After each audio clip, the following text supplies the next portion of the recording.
Preocupações com dinheiro podem gerar ansiedade, afetar o sono, o humor e até nossos relacionamentos. Da mesma forma, uma mente sobrecarregada pode impactar como tomamos decisões financeiras, inclusive a forma como planejamos nosso futuro. Em um mundo cada vez mais acelerado e movido pelo consumo, conseguir manter a saúde financeira implica diretamente em manter também nossa saúde mental. O episódio de hoje vai trazer reflexões, dicas e, quem sabe, um incentivo que você precisava para olhar com mais cuidado para essas duas áreas da sua vida.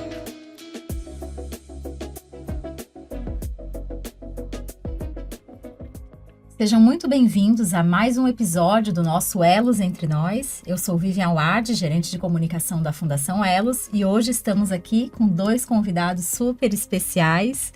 Nosso já conhecido Jurandir Cel, né, nosso parceiro aí de vários episódios, doutor em finanças comportamentais, mais de 20 anos professor da Federal. Seja bem-vindo, Jurandir. Muito obrigado, Vivian.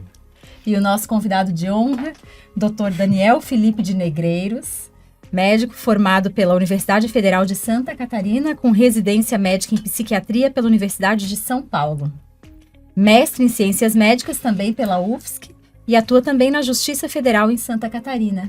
Muito bem-vindo, doutor Daniel. Muito obrigado. Satisfação estar aqui com vocês. É um prazer hoje com o médico à nossa mesa, já que a gente vai tratar aí de um tema tão importante, né? Falando de saúde mental e como é que essas duas faces, né? Saúde mental e saúde financeira, como é que elas se interligam, como é que uma afeta a outra. Então, a gente tem um conteúdo aí bem rico para hoje.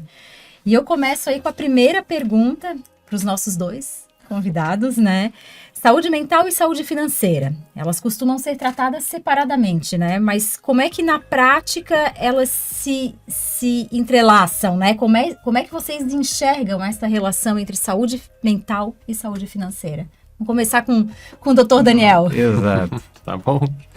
Eu sempre acho interessante, quando a gente vai falar sobre saúde, assim, pensar qual é o conceito que a gente está utilizando para delimitar esse tema.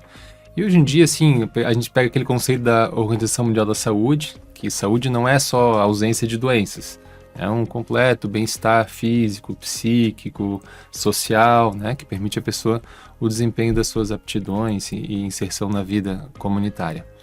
Então, se entender assim a saúde, né, dessa maneira, eu acho que pensar na questão da saúde financeira, daí, não sei bem se haveria algum outro termo para definir o que é saúde financeira, eu acho que ela se encaixa completamente na ideia desses fatores que envolvem o que é o bem-estar físico, psíquico e social de um ser humano. Já que a gente vê bem, né, uma situação de instabilidade, uma crise financeira, seja da comunidade como um todo, ou do polo familiar, ou individual, gera muito sofrimento, gera angústia, podendo inclusive, em casos extremos, participar assim, de um processo de adoecimento. Perfeito, perfeito. Ótimo. Bom, o dinheiro ele é um meio na nossa vida, não deve ser um fim. Se ele for um fim, já é um problema. E nas coisas que são meios na vida, o equilíbrio é fundamental. Então, quando a gente pensa em problemas financeiros, muitas vezes a gente pensa em falta de dinheiro. Mas muitas vezes, com excesso de dinheiro, você tem problemas, né? Pessoas perdulárias ou pessoas usurárias são pessoas que estão em desequilíbrio financeiro. E quando você entra numa fase de desequilíbrio financeiro, você pode adoecer e você pode eventualmente até extrapolar essa doença para a própria família. Eventualmente pessoas muito usurárias, muito centralizadoras acabam prejudicando também a própria família além dele próprio. Agora, outras vezes o problema começa com algum problema psíquico que extrapola para as finanças. Então, são muito umbilicadas esses dois momentos. Eu sou planejador financeiro, fui fundador do CFP aqui no Brasil. Nos Estados Unidos, eles têm um problema que eles têm muitos psicólogos que são também planejadores financeiros. Então, houve uma discussão lá.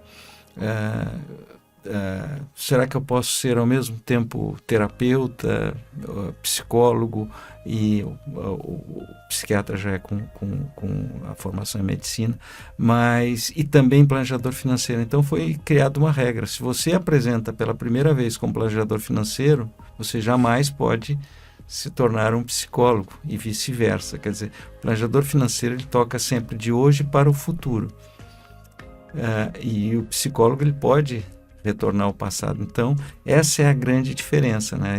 Se a pessoa tem um trauma que está afetando as suas finanças, eu não posso tratar disso, então tem que encaminhar a um profissional de saúde, o que geralmente é um momento muito difícil, porque o cara diz: eu só tenho um problema financeiro. Mas de onde que se originou esse problema financeiro?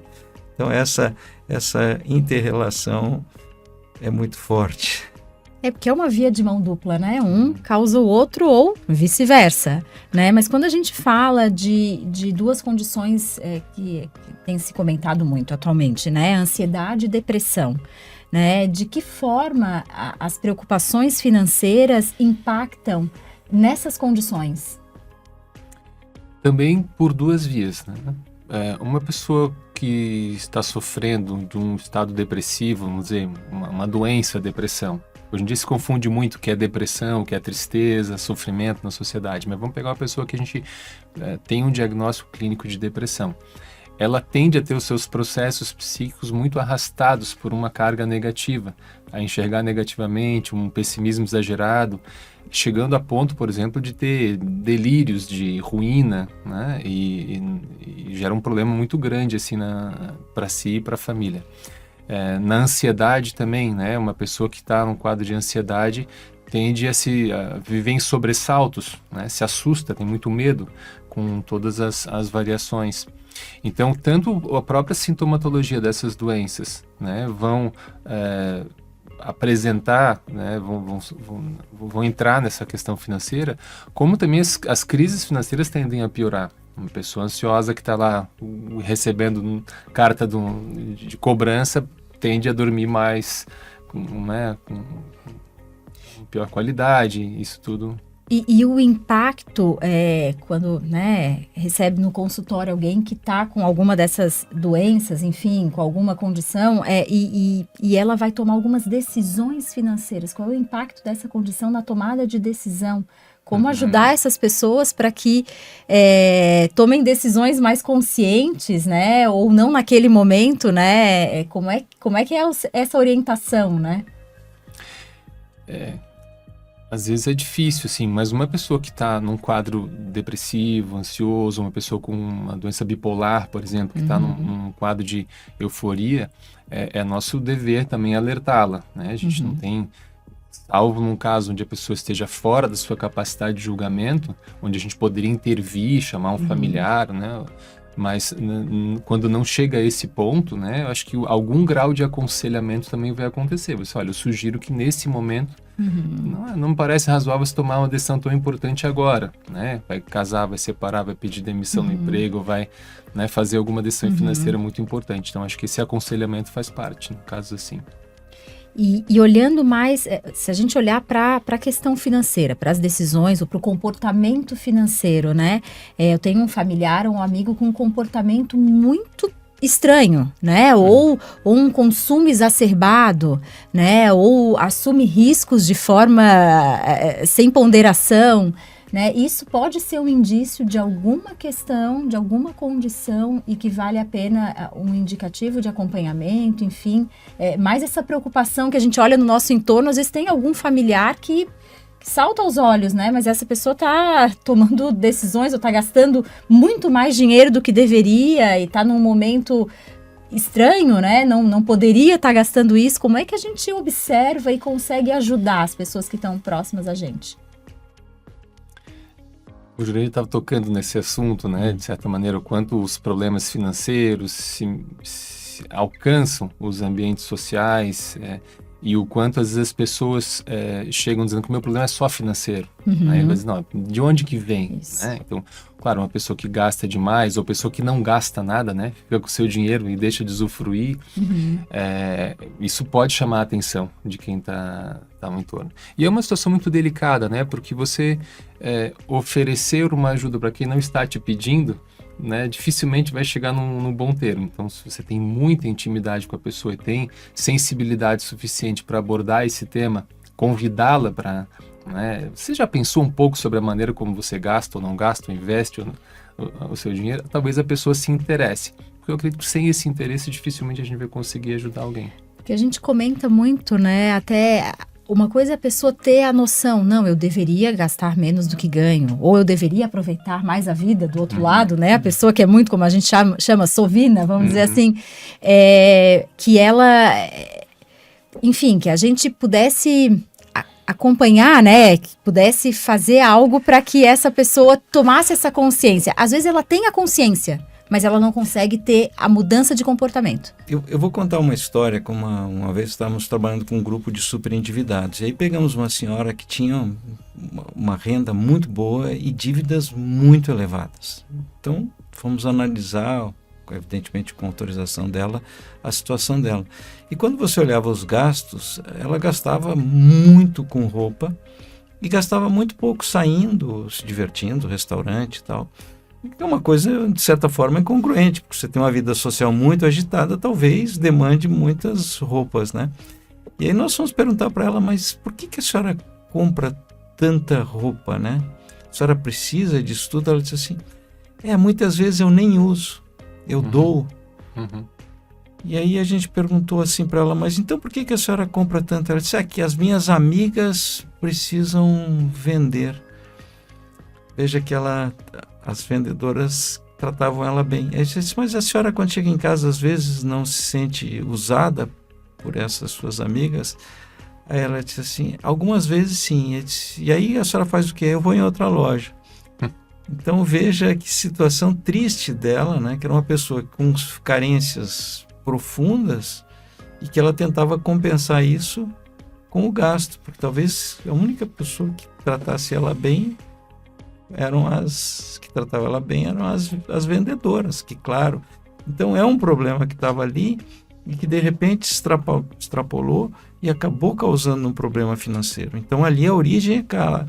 Agora muitas vezes você tem lá uma pessoa, sofre um desemprego, um infortúnio qualquer, uma doença em família e acaba tendo problemas financeiros sérios, isso pode acabar gerando, como o Dr. Daniel disse, mais ansiedade, até eventualmente startando um processo depressivo, coisa do tipo. Então, as duas coisas podem gerar, né? Mas é uma via sempre que a gente precisa.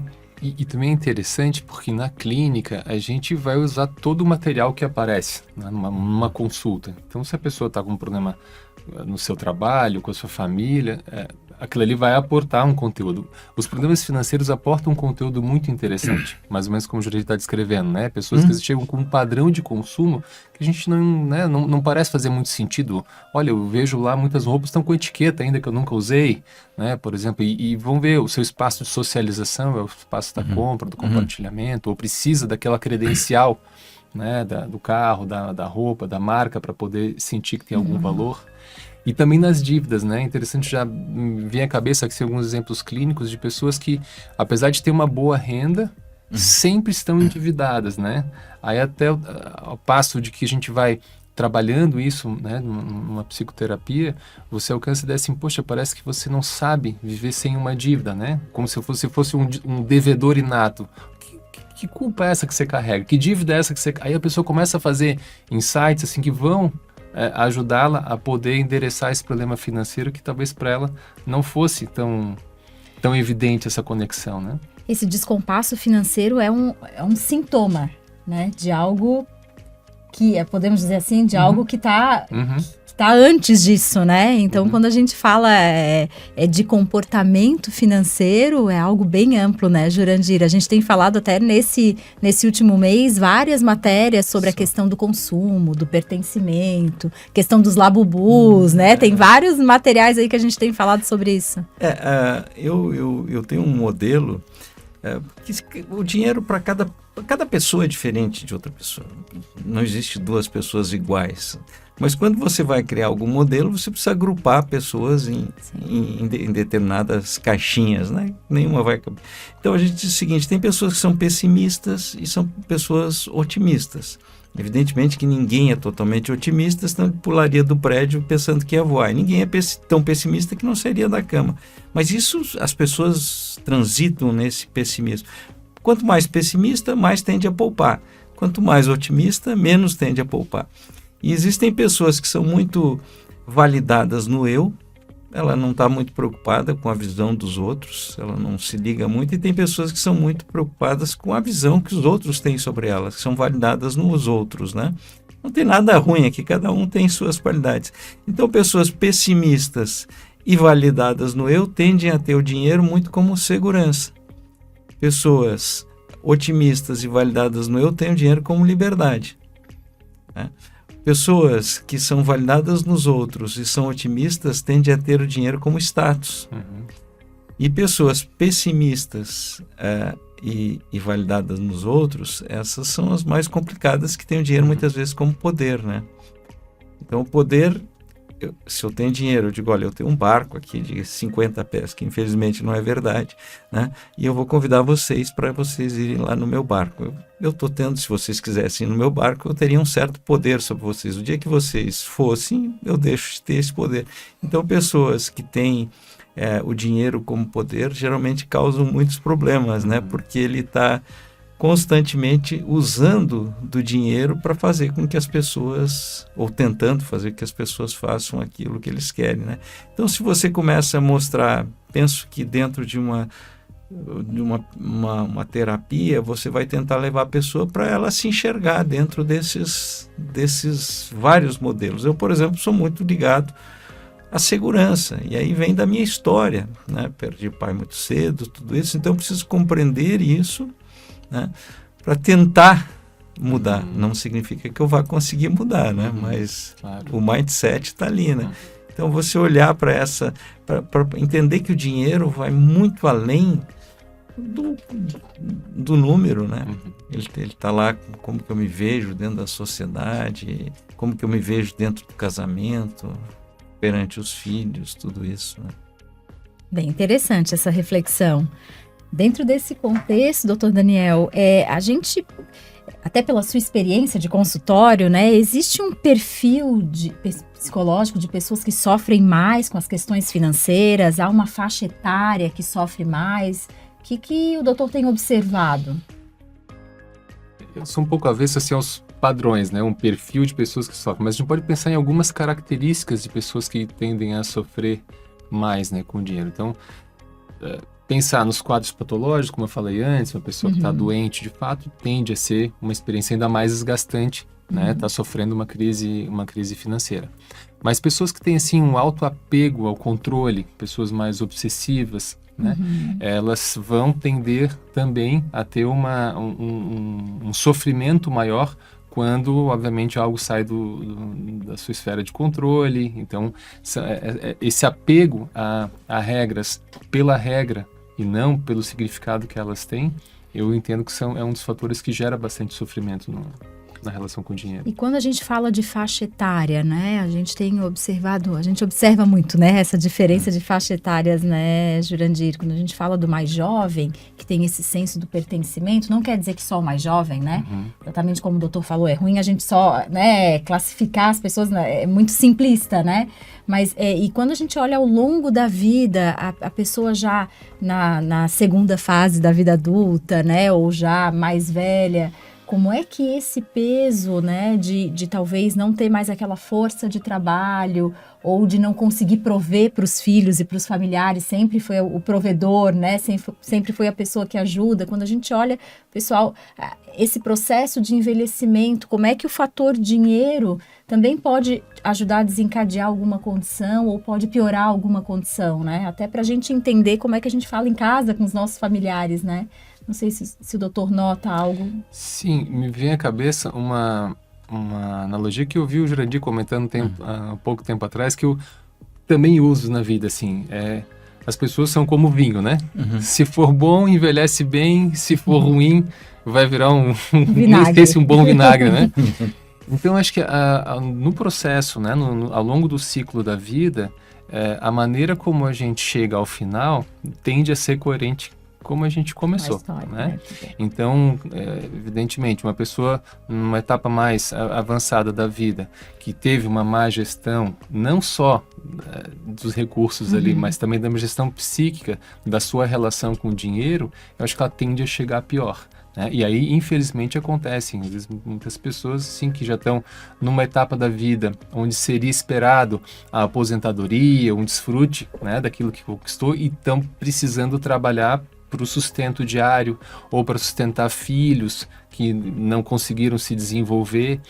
Então, mais uma vez, assim, não é que vai ter uma faixa etária. Talvez o jovem sofre pela falta do dinheiro, quer ir para a balada, quer fazer coisas e não tem dinheiro. Os pais usam dinheiro para controlar. Se você não fizer a faculdade que eu quero, se você não fizer namorar com quem eu quero, eu vou te cortar a mesada ou aporte financeiro. Então, o sofrimento tende a ser por essa, né? Isso pensando assim, numa fatia da população bastante privilegiada que não está sofrendo porque não tem, na verdade, o dinheiro para a sua subsistência, né?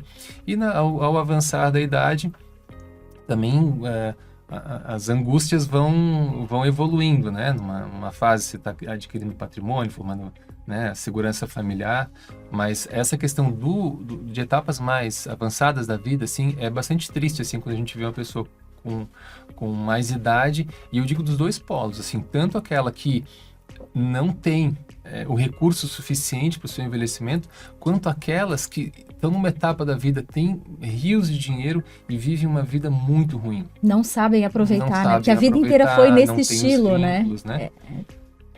Então, me lembra um pouco um livro do Tolstói, que é A Morte de Ivan Ilitch, né?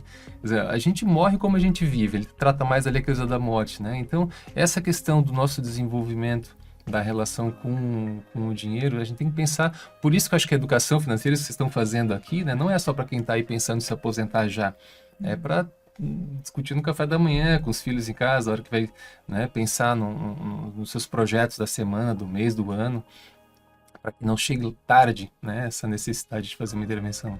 E esse autoconhecimento é tão importante, né? Além das questões práticas, né, Jurandir? Talvez tu tenha vivenciado isso, né, nas consultorias, mas além das questões práticas, faz uma planilha, quanto ganha, como é que vai investir, quanto sobra, mas é também a questão do autoconhecimento, de entender o seu perfil e no que eu tenho que melhorar, não é só lá na ponta, mas olhando para dentro de si, né? O dinheiro, ele apenas reflete, né? Porque a gente pensa, quem tem falta de dinheiro? Falta de dinheiro perpassa todas as classes sociais. Você tem pessoas que ganham R$2.000 por mês e estão em equilíbrio financeiro. E tem pessoas que ganham 50 e estão em profundo desequilíbrio, profundo sofrimento financeiro. Então, ela perpassa tudo isso. Muitas vezes, então, se eu tenho alguma questão pessoal que eu não tratei, muitas vezes isso se reflete no dinheiro. Ele aparenta, ele acaba sendo um termômetro de problemas, às vezes, maiores, internos, né? Então, eu acho que o dinheiro é só uma forma simples de você ver que tem alguma questão, algum problema ali, né? É a ponta. É a ponta do iceberg. A ponta do iceberg que está ali, né? A questão de aposentadoria é um drama que hoje eu vivo. Muitas pessoas, mas você não poderia parar de trabalhar? Eu disse assim, financeiramente Sim, mas eu quero continuar contribuindo, eu tenho um propósito de vida e por isso eu quero continuar trabalhando, não é? Eu não quero parar, Exato. certo?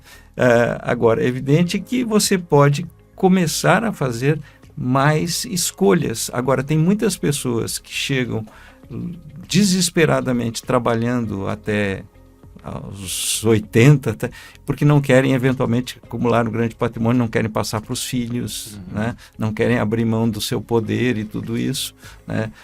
Então, eu acho que a gente tem que sempre olhar com muito cuidado o que está acontecendo com o dinheiro. Por que eu estou em desequilíbrio? Evidentemente, entendendo que para muitas pessoas a questão financeira é um problema social, né? Mas nós estamos falando muito mais para quem está nos escutando, que são pessoas que já estão num nível, né, que já não estão mais naquele nível de subsistência. E pegando o gancho de muito interessante, né? Vem exemplos da clínica agora.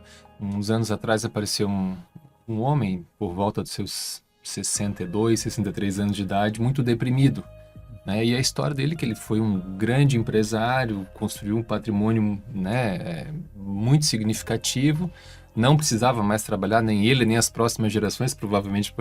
E a família começou a dizer, pô, pai, para de trabalhar, o pai tá trabalhando demais, e ficava nessa, né?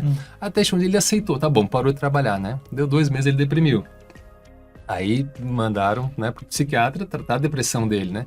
E escutei a história dele, conversando com ele aquele tempo todo, e aí ele já estava tomando um antidepressivo, já tinha passado em alguém já tinha dado antidepressivo para ele.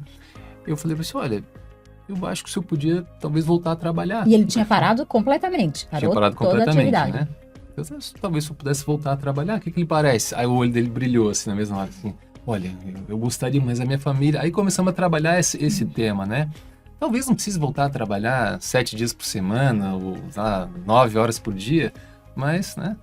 E aí, ou seja, o tratamento não era um tratamento médico, não precisava necessariamente de um médico, mas na sociedade que a gente vive, onde o sofrimento muitas vezes é confundido com doença, né, o local que a pessoa chega é aquele. Então, também vai depender da visão que o profissional tem, né? Eu poderia chegar ali e dizer, não, vamos pro antidepressivo. Sim, foi importante entender e empoderar ele para que conversasse com a família, né? Então, E não é a única situação como essa, assim, esse foi o mais emblemático, assim.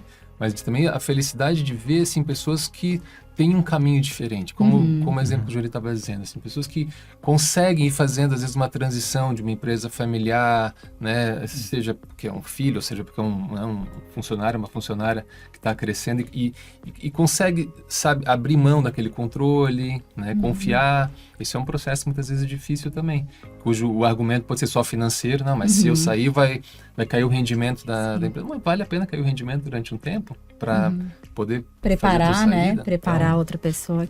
Interessante essas histórias.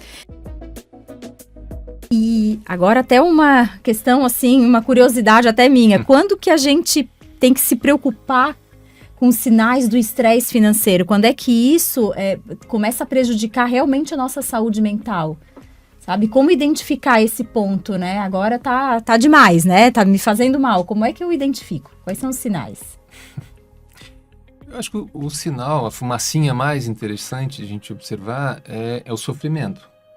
Então, se esse modo de vida que eu estou empregando, ele me gera satisfação, bem-estar ou me gera sofrimento. Então, acho que uma pessoa que está com problemas na sua gestão financeira reiteradamente, dificilmente ela vai sair sem algum sofrimento. Às vezes pode acontecer da pessoa estar tão centrada, né, negando tanto aquele problema, como, por exemplo, uma pessoa que tem uma dependência química, né, não, isso aqui não é um problema, eu paro a hora que eu quiser, né, então acontece às vezes da pessoa com problema financeiro estar nesse estágio de negação, mas aí vai ter alguém sofrendo em volta dela, pode ser, né, o companheiro, um familiar, um filho, né, então o sofrimento vai aparecer no seu entorno. Então acho que a grosso modo, assim, o sofrimento em si ou nas minhas relações são um bom indicativo de que tem alguma coisa aí que precisava ser mais olhada com mais cautela. Perfeito. Indo ainda por esse lado do sofrimento, a gente nota também um sofrimento aí, falando um pouco de como é que a relação com os nossos participantes lá na Fundação Elos, às vezes algum sofrimento para tomar decisões difíceis, decisões financeiras.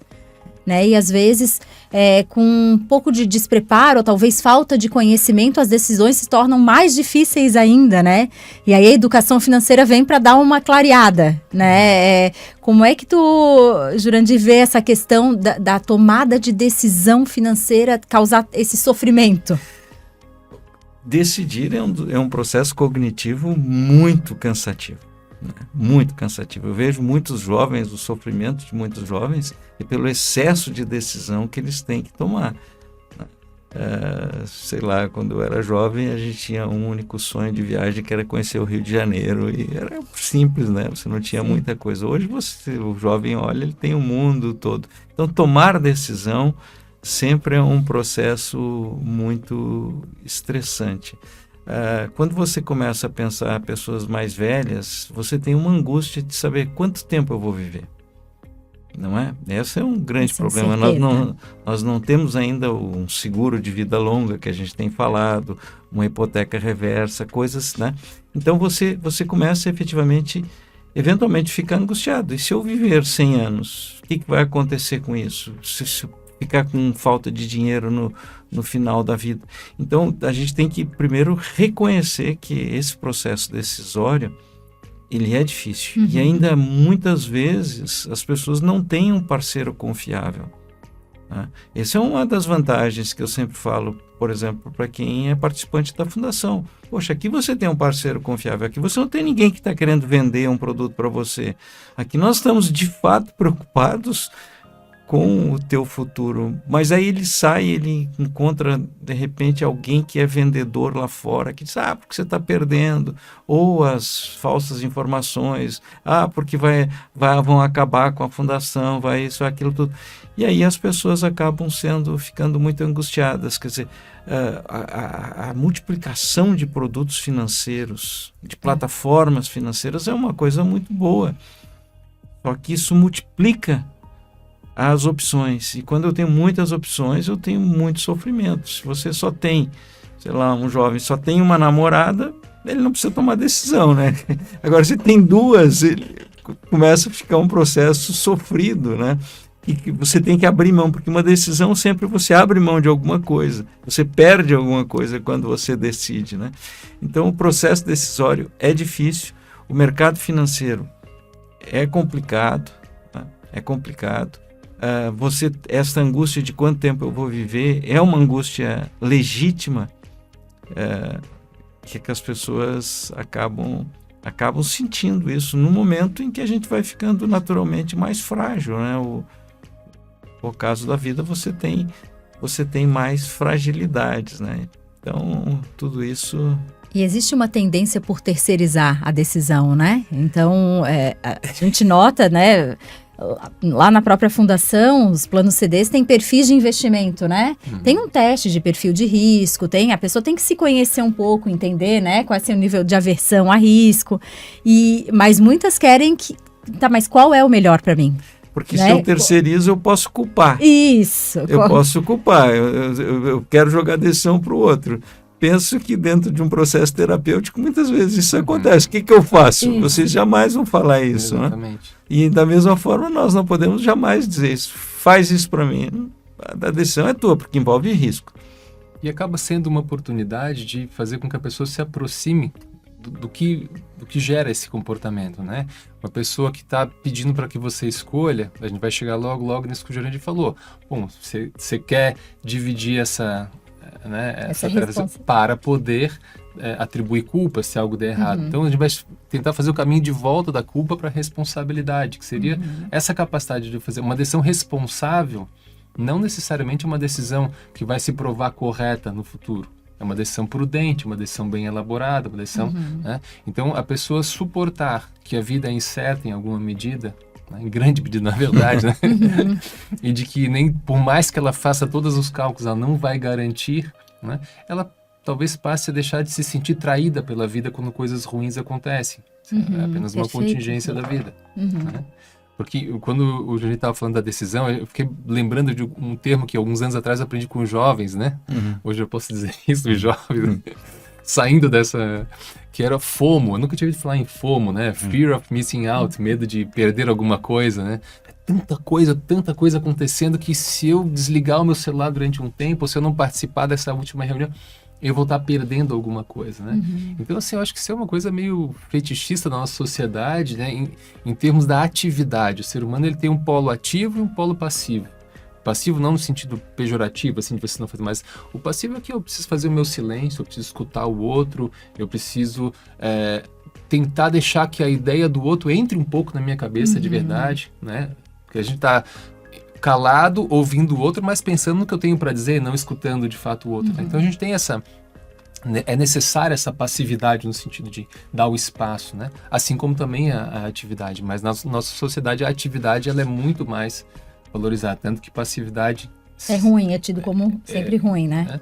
Então gerenciar essa dualidade que nós carregamos dentro de si também é muito importante para poder fazer decisões que contemplem o risco, que contemplem a incerteza, mas que também incentive a pessoa a desenvolver confiança, né? Capacidade crítica. Perfeito. Nossa, uma aula aqui. Hoje a gente vai sair, eu vou refletir bastante. Nós precisamos levar o Daniel para treinar lá o nosso pessoal que conversa com os participantes, né? Com certeza, seria com bom certeza. A gente ter esse... não é um diálogo fácil, né? Fácil. Porque eles já chegam com a ideia fixa, né? Eles fazem uma pergunta já sabendo a resposta, né? Porque eles querem aquela resposta. É muito difícil quando você vê que a pessoa chega com uma decisão tomada e que vai ser péssima para ela, né? A gente e tem aí a visto. gente não pode dizer que vai ser, mas imagina o cara que quer pegar todo o dinheiro que ele acumulou na vida inteira e aí ele resolve abrir um restaurante, sendo que a vida toda dele ele foi funcionário público. E a gente tem visto isso acontecer, né? O Jurandir participou de algumas decisões ali e aí de participantes nossos. Então você não pode dizer que não vai dar certo, mas você tem que levá-lo a refletir sobre o tamanho do risco e o que vai acontecer em caso.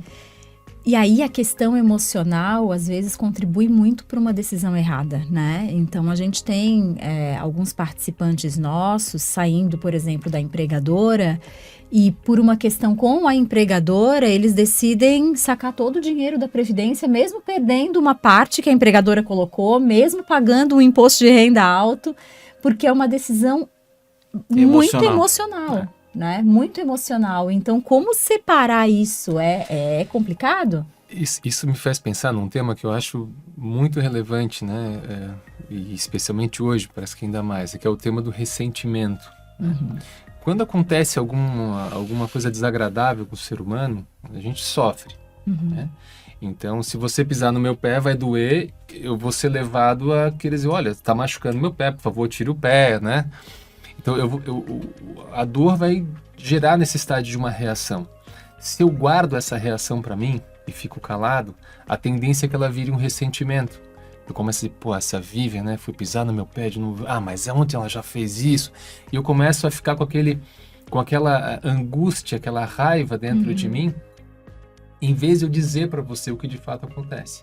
Então, uma pessoa ressentida, ela tende a atribuir o tempo todo culpa para os outros e vai tender a tomar decisões mais, chamando assim a grosso modo, irracionais quando se trata de decisões tão importantes como essa, por exemplo. Uma pessoa se sentiu muito injustiçada porque, né, não teve um desfecho como gostaria no seu trabalho, então vai fazer o que você mencionou, né? Vai sacar o dinheiro por ressentimento e não por ser uma decisão interessante para ela.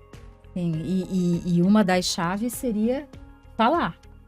Em algum momento conseguir falar, externar, e aí a pessoa começa a racionalizar quando ela começa a falar. Exato. Né?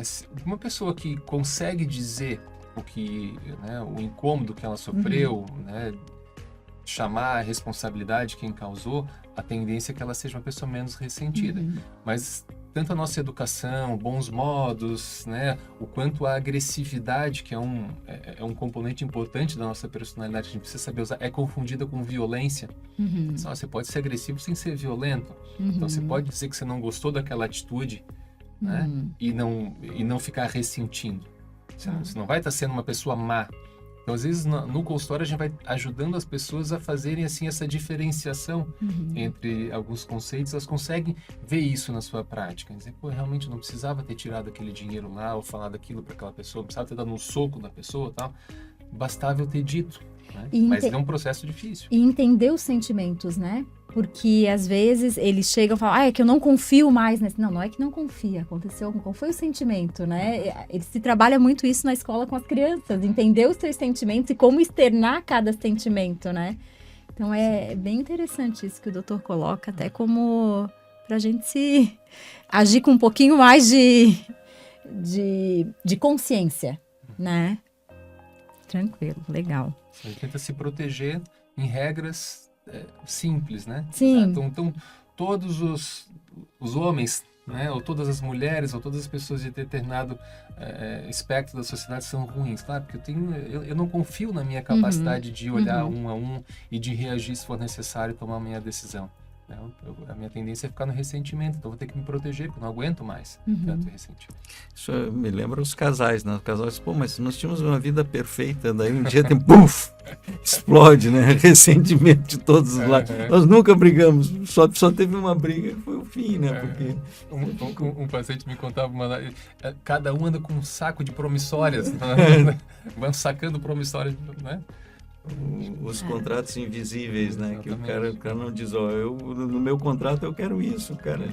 Mas você nunca me falou isso, né? E aí, de repente, né, o ressentimento é um negócio complicado. Então, quando eles estão ressentidos, por exemplo, dentro do emprego, você tem que dizer, bom, primeiro você tem a tua razão de estar ressentido, mas a partir desse ressentimento que você tem, qual a decisão que você deve tomar, né? Será que o dinheiro, às vezes, é um péssimo campo de batalha?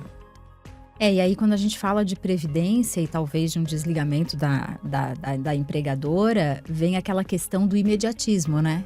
Eu quero o dinheiro agora na minha mão, né? E aí vem o imediatismo versus esse pensamento, esse planejamento de longo prazo, que também é outra briga aqui, como se a gente tivesse, né, o anjinho e o diabinho ali o tempo inteiro na cabeça. Ou o Kahneman, né, trazendo lá o pensamento rápido e o pensamento lento, né? Então você, né, que eu chamo lá do jacaré, né? Pô, deixa o jacaré espernear, agora dá um tempinho aí pro senhor Spock pensar um pouquinho a respeito, né?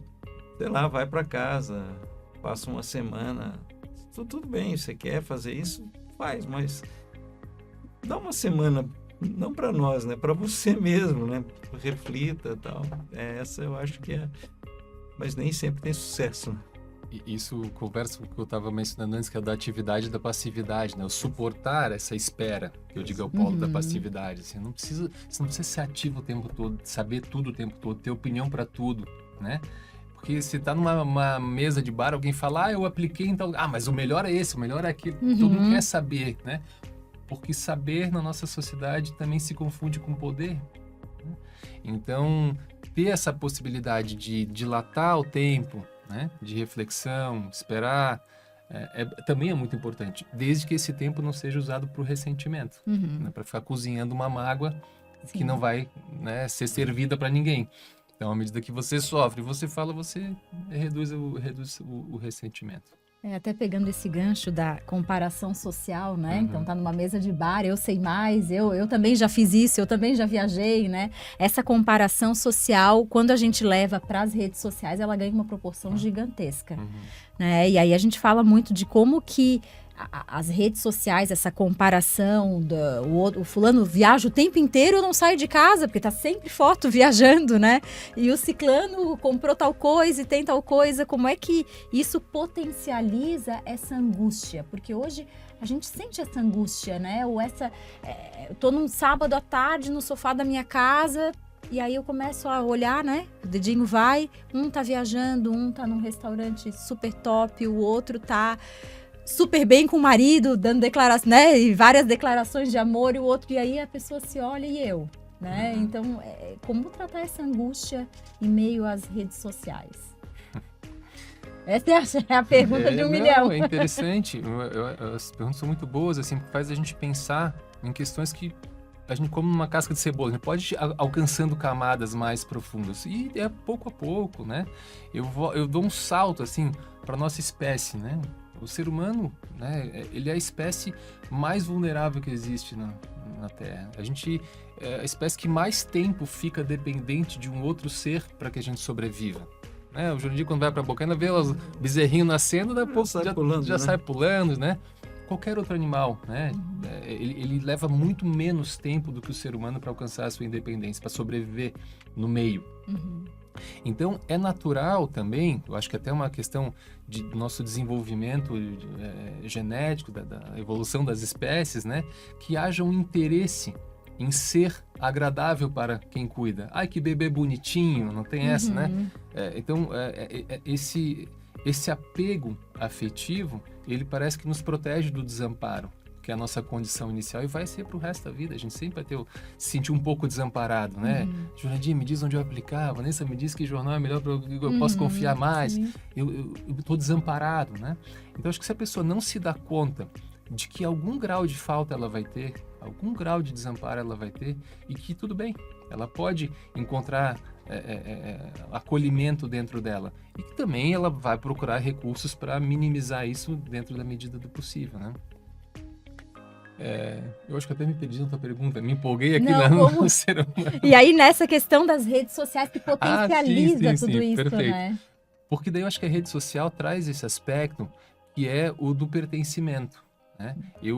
Se eu me manifesto na rede social dessa maneira como você está descrevendo, né? Eu acho que geralmente eu quero que as pessoas enxerguem.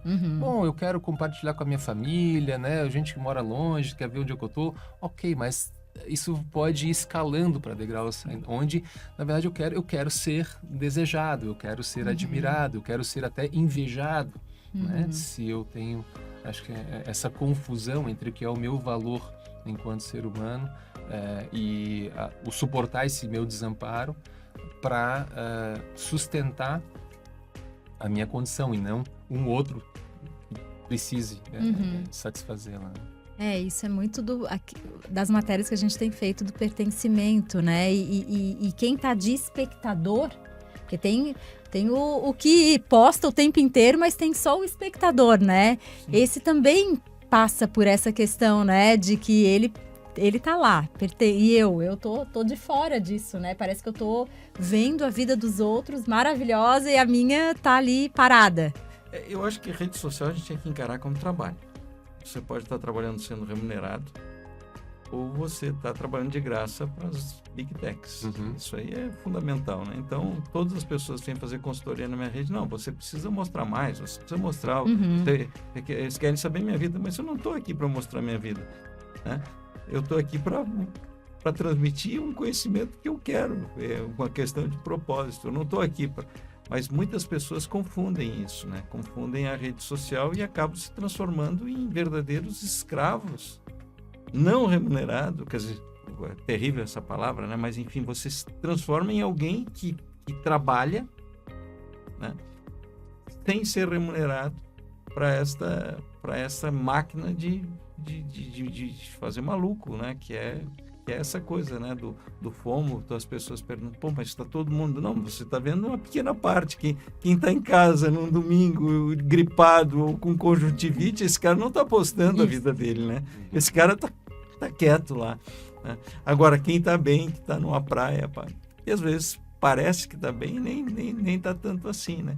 Então, a gente tem que olhar as redes sociais, a gente precisa aprender muito. Ela é muito jovem, né? Muito jovem isso, para até a gente conseguir aprender isso. Me preocupa ainda. Agora, os jovens estão sendo muito espertos, né? Eles estão postando cada vez menos, eles têm convivido cada vez menos com redes sociais, têm trabalhado mais. Então, eu acho que é um processo de aprendizado que logo a gente se safa de mais mas eu acho que hoje ela é um instrumento de muito sofrimento. As pesquisas aí têm demonstrado, né, que as redes sociais fazem com que as pessoas fiquem mais infelizes, em que pese elas serem maravilhosas para vários aspectos, para o conhecimento, tudo isso. E o brasileiro o Brasil é um dos países em que a sua população passa mais tempo na rede social, né? Isso também é um aspecto... Nós gostamos, isso é um processo positivo, né? Nós gostamos muito de tecnologia, né? Um exemplo aqui é o Pix, né? Que foi uma explosão, nós gostamos disso, nós somos um povo pouco afeito às tradições, né? Você pega, por exemplo, na França, as coisas demoram, a pessoa não quer, a pessoa fica Então, acho que não é de todo ruim esse nosso... legal esse ponto de vista. Esse nosso... mas é um processo de aprendizagem de alguma coisa muito, muito nova ainda, né? E a gente fica... Esse processo de olhar para o outro, eu acho que sempre aconteceu, né? Mesmo cidadezinha pequena, você tinha isso. A intensidade social, só que uma intensidade social completamente diferente. Eu não consigo ver a pessoa como um todo, só vejo um pequeno ângulo. O que ela quer mostrar, né? Exatamente. Só o que ela quer mostrar. E que encurta muito o nosso espaço vivencial, né? Porque acho que uma das características da rede social é permitir um acesso muito grande à vida dos outros e a quantidade. Você mencionou, né? Antigamente você ia ver o vizinho, mas era um vizinho, outro, um carro. Agora não, você pode gira a tela ali, você sabe da vida do mundo inteiro se quiser, né? E se não quer perder nada, então você pode ficar preso, né? Essa espiral e se perder nela. Esse do não perder nada, né? Eu não posso estar fora, eu tenho que estar acompanhando, né? Vem alguém, fala uma notícia, como assim eu não vi? Daí já vai, procura, né? Eu tenho que estar sabendo de tudo. Essa loucura, né? Eu tenho que saber de tudo o tempo todo, né? Eu há muito tempo que eu aboli, por exemplo, olhar noticiário de televisão. Não agrega em absolutamente nada. Se eu leio 1 ou 2 jornais por dia, não preciso ler inteiro, mas dá uma olhada, já é suficiente, né? Agora, tu imagina pessoas que ficam às vezes... Mas, por outro lado, você vê pessoas às vezes que passam o dia inteiro dentro de casa e existe... Você que é jornalista, você sabe muito bem, quer dizer, os jornais são temperados, 80% de desgraça, 15% notícia boa e 5% ali que... Né? E por que isso? Porque nós, ao longo da evolução, aprendemos a prestar mais atenção nas coisas negativas do que nas coisas positivas. Portanto, né, você está sempre recebendo uma carga de pessimismo absurda. Perfeito, indo ainda bem nessa linha, a gente está encaminhando para o fim aí do nosso bate-papo. É claro que a gente não esgota tudo que a gente teria para discutir, o que é bom, que deixam aí abertas novas oportunidades de conversa. Mas eu queria, rapidamente, saber de vocês que recomendações vocês dariam para os nossos ouvintes de atitudes para manter esse equilíbrio, né? Entre das finanças e da parte emocional, da parte mental. O que a gente tem que observar? Recomendações rápidas, assim, ou às vezes até um ponto. Observe isso aqui. Uma fala final de vocês. Eu incentivaria a perguntar o porquê. Né? Olha, você está muito angustiado, você está em conflito. Por que você quer fazer o que você quer fazer? Ajudar a pessoa a diferenciar o desejo da execução de um ato voluntário, que inclui uma elaboração mais refinada. Então, tanto perguntar o porquê para aquilo que eu digo que quero fazer, quanto também para aquilo que eu não quero fazer. Eu não quero investir em tal, não quero... Por que você não quer fazer isso? Né? Não como uma pergunta que já parece carregar a resposta em si, está errado. Não, é de fato, genuinamente. Eu vou perguntar e eu volto para minha passividade. Agora eu quero escutar o que você tem a me dizer. Essa é a atitude que a gente tem no consultório. Assim, não é, eu já sei tudo sobre você. Né? Não, eu quero entender a tua razão para alcançar esse resultado. Eu acho que se a gente consegue fazer isso e isso leva tempo, eu acho que a gente chega a decisões melhores e tende a sofrer menos. Perfeito. Obrigada, doutor. Eu acho que a gente tem que colocar o dinheiro no seu devido lugar. Eu acho que o dinheiro tomou um protagonismo na vida das pessoas muito maior do que ele deveria tomar. Se você pensa muito em dinheiro, alguma coisa está errada na tua vida. Sei lá, você pensa assim, quanto tempo você passa por dia pensando em água? Tá? Se falta água na tua casa, tu pensa em água o tempo todo, né? Se tem água demais, água vazando por cima, você vai pensar em água, né? Se ela está ali em equilíbrio, você vai pensar pouco nela, não é?